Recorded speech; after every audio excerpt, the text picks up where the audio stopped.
कि समाज सेवी हैं जिन्होंने कमिश्नर तक की नौकरी को ठोकर मार दी सिर्फ लोगों की सेवा के लिए। सुरेंद्र लाठर, जिसका अपना खुद का एक बढ़िया वजूद है, इलाके में अच्छी खासी पहचान है, उसको क्या जरूरत पड़ गई बीजेपी के साथ हाथ मिलाने की? इसीलिए मैं बीजेपी पार्टी में ज्वाइन करा कि बीजेपी पार्टी के टॉप लीडरशिप को किसानों की असली समस्याएं क्या है किसान मजदूर का बेटा ही बता सकते। पब्लिक मीडिया हरियाणा देखने वाले सभी दर्शकों का स्वागत है हमारे चैनल पर। मैं मेनका देसवाल। भाई, हरियाणा में विधानसभा के चुनाव सिर पे बिल्कुल होने वाले हैं और अलग अलग पार्टियों के सभी कैंडिडेट बड़ी दावेदारी जो है ठोक रहे हैं। भाई, हर किसी की इच्छा रहती है कि टिकट मिले, लेकिन टिकटार्थी कैसा हो, ये एक बहुत बड़ी समस्या लोगों के सामने है। भाई, किसको हम वोट करें?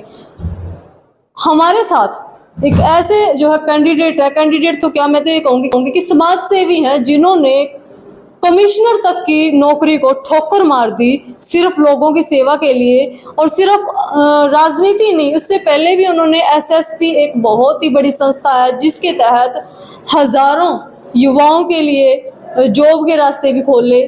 और पानी को लेकर भी इन्होंने इतना ज़्यादा काम किया क्योंकि हरियाणा में साफ पेयजल की बहुत बड़ी समस्या रहती है। तो सर ने काफी काम जो है फील्ड में किया है। तो सर से जानेंगे भी अच्छी खासी जॉब होने के बावजूद, क्योंकि इस तरह की नौकरी के लिए तो लोग तड़पते हैं और पता नहीं क्या क्या जो है त्याग कर देते हैं, लेकिन सर ने उस नौकरी का ही त्याग कर दिया क्योंकि उस ओहदे पे पहुंचने के बाद तो लोगों की और कोई इच्छा बचती नहीं है। सबसे पहले तो सुरेंद्र सर, स्वागत है हमारे चैनल पर। आपके सभी चैनल पे जो भी दर्शक हैं, मेरे कुछ दादा लगते होंगे, बड़े बुजुर्ग भी आजकल सोशल मीडिया, टीवी, फेसबुक देखने लग गए हैं। कुछ ताऊ लगते होंगे, चाचा लगते होंगे, और दादी, ताई, चाची, और कुछ मेरे भाई बहन और युवा साथी, सबको मेरा सादर नमस्कार। तो मेरा सबसे पहला सवाल तो यही है सर, एसएसपी में आप काफ़ी योगदान दे रहे थे। एसएसपी एक सामाजिक सरोकार परिवार संस्था है जिसके तहत आपने काफ़ी जो है वाटर कूलर भी लगवाए हैं, लाइब्रेरी भी खुलवाई हैं, शिक्षा स्वास्थ्य की तरफ भी आपने काफ़ी ध्यान दिया था। अब ये नई बात निकलकर सामने आ रही है कि कमिश्नर की जॉब ही छोड़ के आप इस फील्ड में, राजनीति वाली फील्ड में आ गए हो। कितनी सच्चाई? आपकी बात सही है। मैं जैसे आपके मन में क्यूरियोसिटी है ना, हर युवा भाई बहन और हर युवा साथी के मन में क्वेश्चन जी कि आपने ये इतना बड़ा निर्णय राजनीति में आने का क्यों ले लिया, और इस निर्णय से आपको और आपके परिवार को बहुत आर्थिक नुकसान भी होगा कि आप इतनी बड़ी अधिकारी की जॉब पे थे और 15 साल नौकरी के शेष भी रहते थे। तो कोई बहुत ही बड़ा राजनीतिक, कोई बहुत ही बड़ा कारण होगा, बहुत बड़ा कारण होगा, तभी आप संस्था के माध्यम से और सरकारी नौकरी पर रहते हुए जितना सामर्थ्य था, चाहे 670 युवाओं को रोजगार की बात हो बड़ी बड़ी प्राइवेट कंपनियों में, 50 पुस्तकालय से 164 बच्चों को इसमें सरकारी नौकरी की बात हो, या 17,800 बच्चों को बड़े प्लेटफार्म पर पढ़ने वाले ग्रामीण एरिया की सम्मानित करने की बात हो, या 7 परिवारों को आत्मनिर्भर बनाने की बात, उनको ऑटो रिक्शा देके ताकि वो अपना गुजारा अच्छा कर सके, और कुछ बुजुर्गों को जिनको अब मोतियाबिंद के हैं कि ऐसे ऑपरेशन 111 बुजुर्गों को जिनका मेरे ताऊ दादा मिलते हैं, कह रहे बेटा 2-2 किलोमीटर का अच्छा लगा, लेकिन फिर भी एरिया के लोगों को बहुत ज़्यादा उम्मीदें थी। और मैं भी चाहता था कि इस मिट्टी में ही जन्म लिया, इस मिट्टी का कर्ज उतार पाऊँ, अपने जिन जुलाना क्षेत्र के लोगों का भी कर्ज उतार पाऊँ। और मेरे को लगा कि सरकारी नौकरी और संस्था के माध्यम से मैं इतने काम नहीं करवा पाया जितनी लोगों को उम्मीद थी। और मेरे को लगता है अगर ऐसे ही लोग जैसे सामाजिक कामों में मेरा साथ दिया, ऐसे हम साथ देंगे, सब मिल के काम करेंगे, तो हम राजनीतिक फील्ड में और बहुत बहुत बड़े बड़े इससे कार्य कर सकते हैं। तो अब सब मिलकर वो कार्य करेंगे तो ये तो काम थोड़े से हैं, इन सब के आगे 2-2 जीरो लग जाएंगे। थोड़ा सा बड़ा सवाल मैं पूछने वाली हूँ और पता नहीं आपको कैसा लगेगा। सुरेंद्र लाठर, जिसका अपना खुद का एक बढ़िया वजूद है, इलाके में अच्छी खासी पहचान है, उसको क्या जरूरत पड़ गई बीजेपी के साथ हाथ मिलाने की या बीजेपी में जाने की? देखो, पॉलिटिकल राजनीतिक सिस्टम में कोई पक्ष पार्टी में जाना तो एक व्यवस्था है। अगर मैंने डॉक्टर बनना है तो मेडिकल कॉलेज में एडमिशन लेना पड़ेगा, है कि नहीं? बीजेपी ही क्यों, ये आपका दूसरा प्रश्न होगा। तो बीजेपी क्यों? बीजेपी एक ऐसी पार्टी है जिसमें काबिलियत के आधार पर सारी चीजें मिलती हैं। तो काबिलियत, हम मेहनत करेंगे, जिन जुलाना वाले बच्चे ग्रामीण एरिया किसान मजदूर के, इनसे ज़्यादा मेहनत कौन कर सकता? और इतना बड़ा टीम संगठन है, तो जहाँ इस सब लोगों के लिए आगे बढ़ने के अच्छे रास्ते सबको साथ लेके चलती है, इसलिए बीजेपी पार्टी को ज्वाइन किया। बाकी सब पार्टियों में या तो परिवारवाद या फिर जातिवाद बेस पे बढ़ावा मिलता है, यहाँ काबिलियत बेस पे बढ़ावा मिलता है।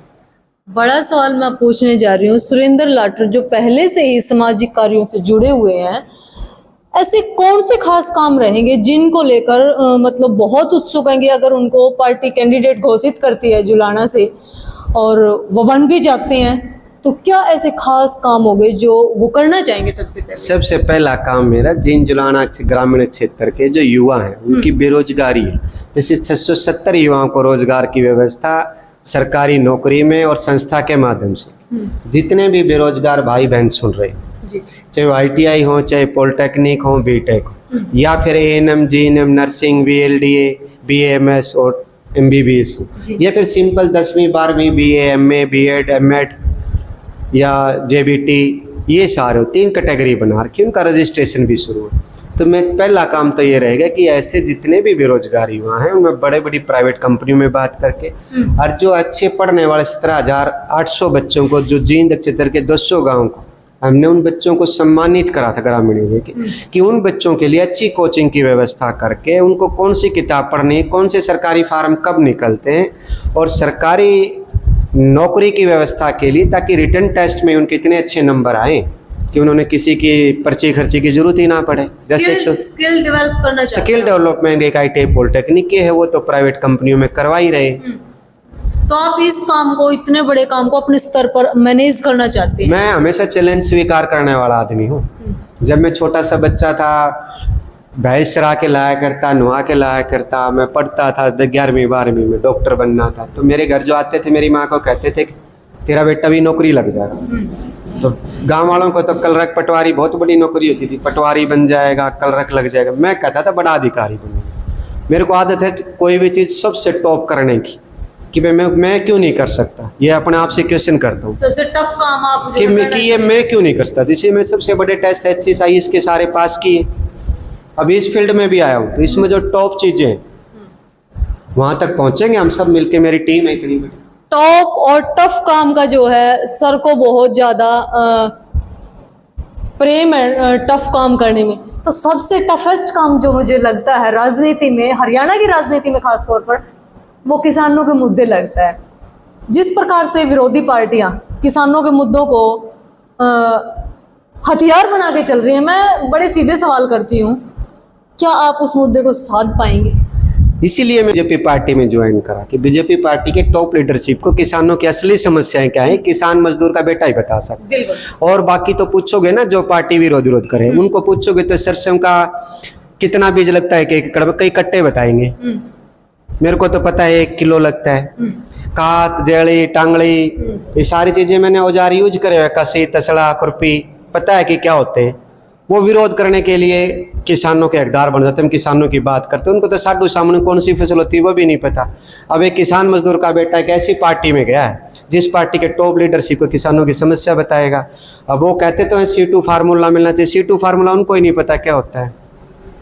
तो मेरे से कभी ओपनली मैं तो सबको चैलेंज करता हूँ, जो विरोधी पार्टी कितने टॉप लीडरशिप हो, किसानों के MSP पे, इस मुद्दे पे कभी ओपनली। WTO का जो मामला है, WTO का चाहे इंटरनेशनल का, मैंने IAS के टेस्ट दिए, मैं सारी चीजों को समझता हूँ। और ग्राउंड रियलिटी है WTO के रूल्स को एक साइड में रख के MSP दे पड़ा। WTO का MSP से कोई ज़्यादा लेना देना नहीं। MSP एक सेपरेट इश्यू है। MSP क्या होता है? MSP तो आज भी मिल रहा है, सबसे ज़्यादा फसलों पे हरियाणा में मिल रहा है, 22 फसलों पे मिल रहा है, पूरे इंडिया में 14 फसलों पे MSP C2 फार्मूला, जो स्वामीनाथन रिपोर्ट की कल लोकसभा में भी इस पर आर्गूमेंट हुआ था। तो शिवराज चौहान जी ने दिखाया था कि मनमोहन सिंह ने वो रिजेक्ट करी। कांग्रेस की सरकार थी, चाहती तो कर सकती थी, उनका नोट साइन करा, दिखा दिया रिजेक्ट रिकमेंडेशन। C2 का मतलब होता है कि जो भी किसान जिसकी अपनी जमीन नहीं है, वो दूसरे से ठेके पे लेके जमीन बोते हैं, तो ठेका का जो पैसे देते हैं उन पैसे को भी अगर खर्चे में मान के फिर 50% प्रॉफिट पे MSP निकाले, उसको C2 फार्मूला MSP कहते हैं। बाकी को तो आपको पता लगा, उनको कहते रहेंगे MSP C2 फार्मूला, उनको पता ही नहीं स्वामीनाथन रिपोर्ट कब आई थी, C2 फार्मूला क्या, पता लग जाएगा आपको किसको किसानों की समस्या से लगा हुआ है। जब मेरे को ये नहीं पता होगा मैं जो चीज़ मांग रहा हूँ होती क्या है, कैसे मिलेगी?